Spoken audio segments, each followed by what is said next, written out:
What is your background and experiences? Okay. So I'll start with my degrees. I'm from Iowa, originally Southeast Iowa, and I went to Iowa State for my bachelor's and master's degrees. And I actually started out in aerospace engineering at Iowa State, but I, for a number of reasons, did not like that program in the first year.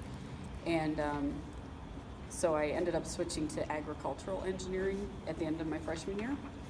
And agricultural engineering, that degree name doesn't really exist at a lot of schools anymore. There still is an ag engineering degree here, but a lot of schools have switched over to being called biological engineering, just because it sounds a little more attractive to people than ag engineering.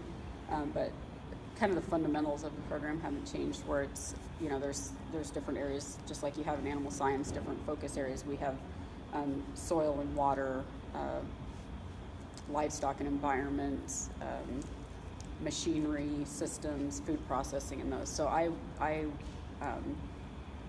did my work in the soil and water area, which is kind of the natural resources, engineering of natural resources.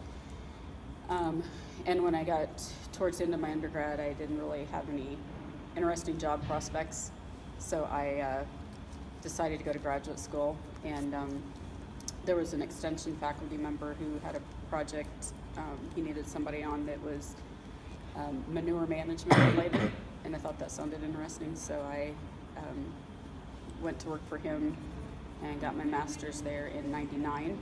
My bachelor's was '97. And then I went to work for almost 2 years for Premium Standard Farms in North Missouri. So Premium Standard they still exist, but not under that name. They're a large swine production operation. They have a processing plant in North Missouri, and at the time, I don't know what they're at now, but they were at around like 2.5 million sows, and then the finishers, so they had a lot of contract finishers, but they owned a lot of their finishing operations as well. There were across like 6 or 8 counties in North Missouri. So I was their environmental engineer, and I did project management and planning, like new lagoon construction, underground line for irrigation, permitting type work, regulatory reporting, that kind of thing, which I really liked. But I didn't really care for Princeton, Missouri, which was a little tiny town in North Missouri, and I was single and thought I'd probably be single forever if I stayed there my whole life. So in 2001, I was offered a job at the University of Missouri in Extension, which is in Columbia, Missouri, and I went to work there as an assistant professor with a 100% extension appointment.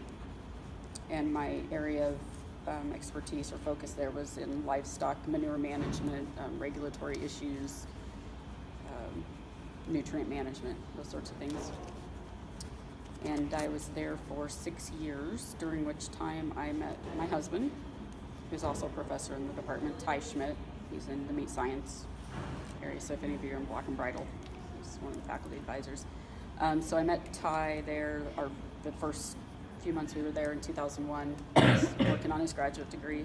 So when he finished up his PhD, then he got a job at Mississippi State, and so we went there, and I did my PhD while we were there in biological engineering. That is still the animal focus.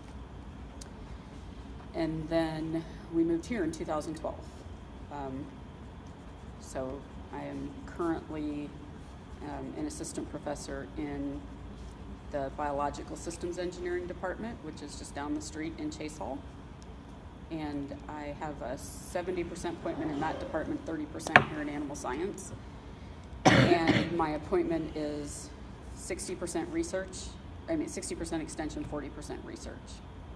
So I don't know if any of you have figured out how professors are, how their time is portioned out, but they're usually not 100% teaching appointment or 100% focused on research. They usually have a couple of different areas, and so that means like the agricultural research division pays the portion of their salary that's focused on research, and the college pays a portion of their salary that's focused on teaching, or extension pays a portion that's focused on extension. So I'm 60% extension, which is outreach to producers, helping them solve problems, make decisions, implement best management practices. And then the research appointment is focused on researching the topics that can help them determine what the newest and best practices are to implement for manure management on their farms. So that gets me to where we are now. What is